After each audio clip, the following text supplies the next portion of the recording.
Hey guys welcome. Uttarakhand के सुदूर पर्वतीय अंचल में स्थित एक छोटे और खूबसूरत मेरे गांव से और इन खूबसूरत पहाड़ों से अभी आप देख रहे हो शाम का समय है, सनसेट होने को आया है और जगह जगह आजकल हमारे गांव में क्रिकेट का भी आयोजन किया जा रहा है। और अभी दूर से तो सुनाई भी नहीं दे रहा होगा, नीचे पेड़ों के झुरमुटों की छांव में उस तरफ को वहां पर एक फील्ड बना हुआ है जहां पर के बच्चे अभी क्रिकेट खेल रहे हैं। अपने घर को कोई नहीं छोड़ना चाहता, अपनी जगह को, और वैसे भी इन खूबसूरत पहाड़ों को छोड़कर कोई नहीं जाना चाहता।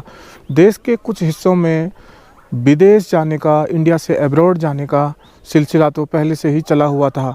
पहाड़ों से पलायन का सिलसिला मैदानी इलाकों की तरफ को जारी है। लेकिन आपको यह जानकर आश्चर्य होगा कि इतने दूर दराज के गाँवों से भी लोग अब अब्रॉड जाने लगे हैं। आखिर गाँव के परिवेश से निकल करके बाहर जाना कितना मुश्किल रहता है और कितनी मेहनत करनी पड़ती है, और इसके पीछे मजबूरी तो है ही। जैसा आपको पता है कि रोज़गार की तलाश में लोग जाते हैं। आपको यकीन करना मुश्किल होगा कि मेरे जैसे गांव से भी और इस छोटे से इलाके से भी लोग बाहर रहे हुए हैं। मैं अभी आपको जो वीडियो फुटेज दिखाने वाला हूं, एक ऐसे व्यक्ति की दिखाने वाला हूं जो यहां से रोज़गार की तलाश में बाहर चले गए थे और बाहर से उन्होंने कुछ रेवेन्यू बनाया और उसके बाद वापस अपने देश लौट आए। देश ही नहीं लौट आए बल्कि पहाड़ में, और वो भी यहाँ गाँव में ही अपना घर बना करके रह रहे हैं, क्योंकि गाँव से, अपनी जन्मभूमि से लोगों को लगाव तो रहता ही है। तो आपको एक अंदाज़ा हो जाएगा कि इतने छोटे मोटे गाँव से भी लोग बाहर की तरफ को रुख करने लगे हैं, इंडिया से भी अब्रॉड जाने लगे हैं। तो चलिए शुरू करते हैं। तो अभी बाड़ीछीना में मैं जिस जगह बैठा हुआ हूँ, ये मेरी जो पीछे आपको दिखाई दे रही है वर्कशॉप है। यहाँ पे ये मैं रेंट में काम करता हूँ यहाँ पे। और जैसे कि रोज़गार की आपको हालत तो पता ही है, पहाड़ में तो इस और बुरे हालात हैं, लोगों को कुछ भी रोज़गार नहीं मिलता है। पलायन की बड़ी वजह भी यही है, यहाँ से बहुत सारे लोग बाहर चले गए हैं। बहुत बार आपने देखा होगा कि लोग पलायन रोको का नारा देते हैं, लेकिन वो नारा भी तब तक सफल नहीं हो सकता है जब तक कि पलायन को सचमुच ही रोकने के लिए कोई ठोस कदम ना उठाए जाएँ। तो ऐसे में जो लोग ज़्यादा एक्टिव होते हैं और जो लोग थोड़ा कर्मठ होते हैं तो वो यहाँ से अब्रॉड तक चले जाते हैं। ऐसे ही एक व्यक्ति से मैं आज आपको मिलाने वाला हूँ जिनका नाम है आनंद पांडे, जो कि बहुत पहले यहाँ से यूएई चले गए थे। आज उनसे बात करेंगे कि उनके कैसे अनुभव रहे और वो कब गए, कैसे गए। आइए एक मुलाकात करते हैं पांडे जी से।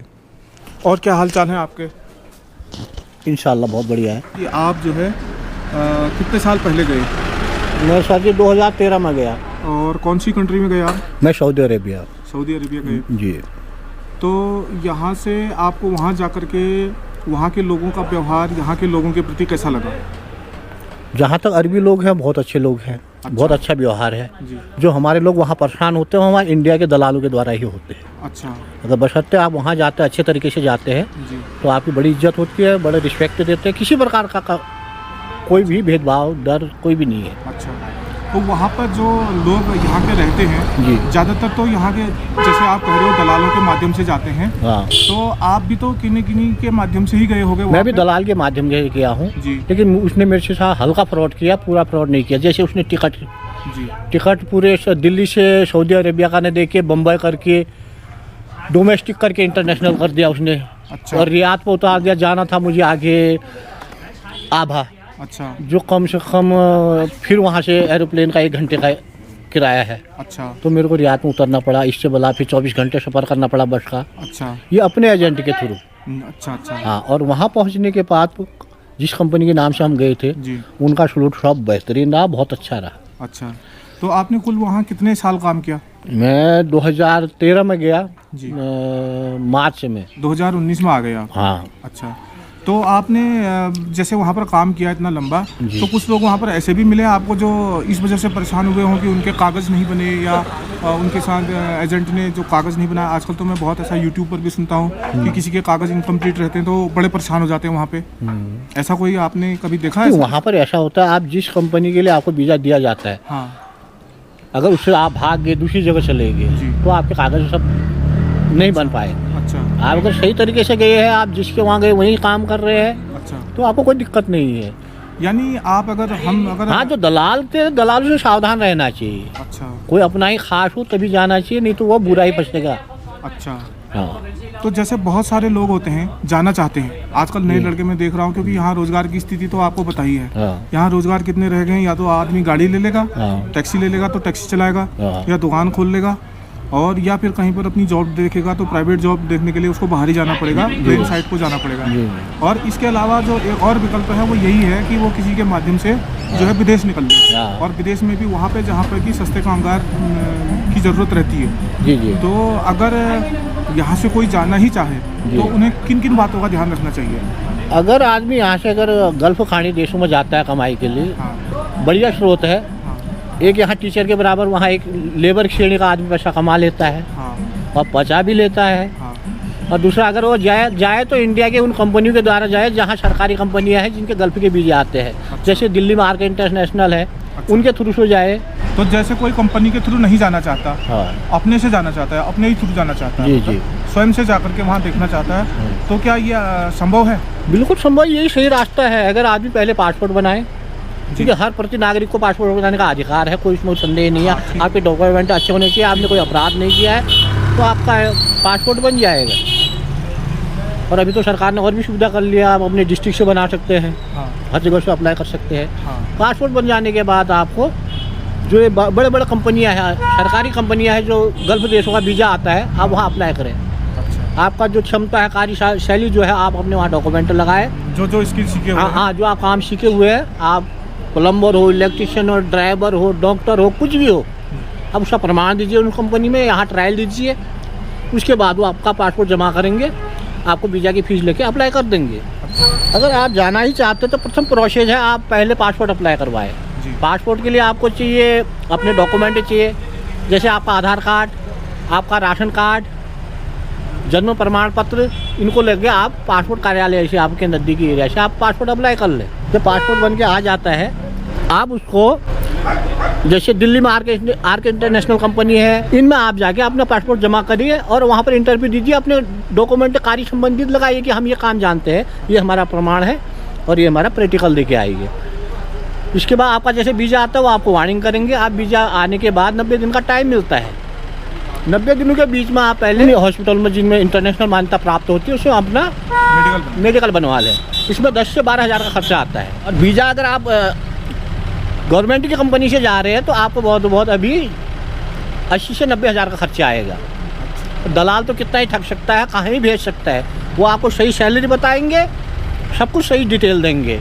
उसके बाद आप अपना टिकट लें और 90 दिन के अंदर कभी भी जा सकते हैं। हो सके तो जल्दी जाने की कोशिश करें, अगर कोई दिक्कत भी आती है आप वापस आ सकते हैं।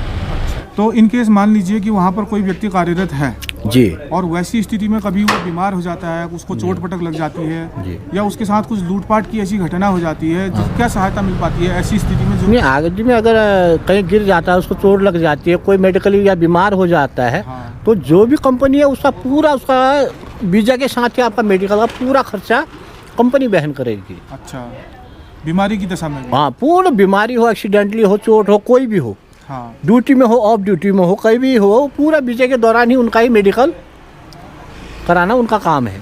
और रही बात चोरी चक्कारी की, 2% मतलब बहुत कम, हाँ, ऐसे लोग भी होते हैं बहुत कम। अगर आप दूर दरार के शहरों में जा रहे, छोटे शहरों में जा रहे, इनमें ज़्यादा दिक्कत होती है, कोई एक आध ऐसे मिल जाते, तो वहाँ पर साफ रखना कि आप टैक्सी लगे हुए गाड़ी में ही वाहन यातायात करें। अच्छा, अदर किसी पर्सनल गाड़ी में न जाए। सऊदी के कोई हो सकता है लड़के हैं, हाँ, बहुत कम होते हैं लेकिन होता है।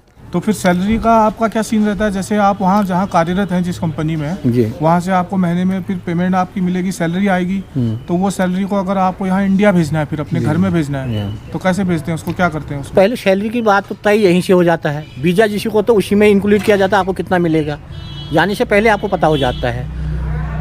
उसके बाद अगर वहाँ जा रहे आपको पैसा भेजना है, एक तो वहाँ हाथ में सैलरी नहीं मिलती है, सीधे बैंक में मिलेगी आपको। अच्छा, आप वहाँ से अपने बैंक अकाउंट में सेंड कर सकते हैं, वो ऑटोमेटिकली कन्वर्ट हो जाएगा, इंडिया करेंसी में ही यहाँ जमा होगा। अच्छा, तो उसकी ज़्यादा टेंशन नहीं लेनी ना, है? कोई टेंशन नहीं, आपकी सैलरी वहाँ अकाउंट में आएगी, वहाँ से आप ट्रांसफ़र करें, और आपका रियाल जो है, जो भी वहाँ की मुद्रा है, वो ऑटोमेटिक इंडियन मुद्रा में आपको यहाँ कैश हो जाएगा। उसमें जो मार्केटिंग इंटरनेशनल रेट चला होगा। तो यहाँ से तो हर धर्म जाति वर्ग के लोग वहाँ जाते हैं, लेकिन वो मोमडोन कंट्रीज हैं, तो वहाँ पे उन लोगों का रवैया इस दृष्टिकोण से कैसा रहता है इन लोगों के साथ जो यहाँ से जाते हैं? बहुत ही बढ़िया, ऐसा कोई भी नहीं, किसी प्रकार का दबाव नहीं। लेकिन एक बात का ध्यान रखना है, आप जैसे हमारे वहाँ जनेऊ, तिलक, कुंडल, इनको नहीं धारण कर सकते आप। अच्छा, बाकी आप कोई फोर्स नहीं करेगा, और पूजा पाठ भी करें तो अपने कमरे में करें, बाहर पब्लिक पैलेस में नहीं कर सकते। अच्छा, ये आपका हाँ, कोई चंदन, हाँ ये है ही वहाँ। अच्छा। आप ये क्योंकि वो इस्लाम को मानते हैं, पूर्ण इस्लामिक देश है, वहाँ आप दूसरे धर्म का प्रचार या उसने इस्लाम के प्रति कुछ अपशब्द नहीं बोल सकते। हाँ, धर्मांतरण का कोई ऐसे जबरदस्ती वाला प्रकरण वहाँ? ना, वो तुम्हारी इच्छा है। प्रलोभन मिल सकता है कि भाई ऐसा हो जाएगा, अच्छा है, पैसा ले लो, लेकिन दबाव कुछ नहीं हो, आपकी इच्छा है। अच्छा, आप एक्सेप्ट ना करें। वहाँ पर खान पान में भी वैसे वो नॉनवेज कंट्रीज हैं ज़्यादातर, तो वहाँ नॉनवेज ही मिलता है, बिल्कुल मैंने देखा भी हुआ है। जी। तो आप लोगों को, जो कि आप वेजिटेरियन रहे, तो उन लोगों को खाने में कितनी दिक्कतें होती हैं? क्या अपने परिवेश का जैसा खाना वहाँ पर आपको उपलब्ध रहता है? ना, एक तो सऊदी अरेबिया हमारे खाने से विपरीत है, हम उनका खाना खा ही नहीं सकते। हम नॉन वेज कैसे भी है, हम उनका खाना नहीं खा सकते। अच्छा, हमें खाना अपना बनाना पड़ेगा। यहाँ अपने भारतीय होटलों को देखना पड़ेगा। वहाँ पर भारतीय होटल भी है और ये पाकिस्तानी होटल भी है, इनमें भी हम खा सकते हैं। कुछ तो ये बांग्लादेशी है, मिल जाती है? बिल्कुल आपको सारा चीज़ जो हमारे यहाँ नहीं मिलता वहाँ मिल जाएगा। वो अच्छा, पूरा मिलेगा, कॉस्टली होगा, थोड़ा महंगा होगा। हाँ, ठीक है। पैकिंग में आएगा, ताज़ा नहीं होगा। अच्छा, आइस में आएगा। अच्छा। लेकिन मिलेगा जरूर। ये सब हरी सब्जियां भी अवेलेबल हो जाती हैं? बिल्कुल सर, सारी सब्जी आपको सब्जी मार्केट पूरी सब्जी मिलेगी। अच्छा, जैसे इंडिया में मिलती है। ग्रीन भी मिल जाएगी? बिल्कुल, हाँ, रेट ऊपर होंगे, रेट थोड़ा दूसरे होंगे। वहाँ कमाई भी ज़्यादा तो रेट भी ज़्यादा है। हाँ, सभी चीज़ों में फिर महंगाई उसी हाँ। अनुपात में ही। जब एक लेबर 80,000 रुपया ले रहा है इंडिया का, हाँ। तो खर्चा भी वही होगा। यहाँ कितना कमा रहा है? 15,000 कमाना मुसीबत है उसके लिए। सही बात है। तो फिर अगर आपसे कोई पूछे, आपसे कोई 2 सेंटेंस में कोई ये सलाह पूछे कि जाते समय वहाँ जाने के लिए क्या क्या चीज़ों का ध्यान रखना चाहिए, क्या क्या चीज़ों का ख्याल रखना चाहिए, तो आप नए लोगों से क्या कहना चाहोगे जो कि वहाँ जाने का सोच रहे हैं?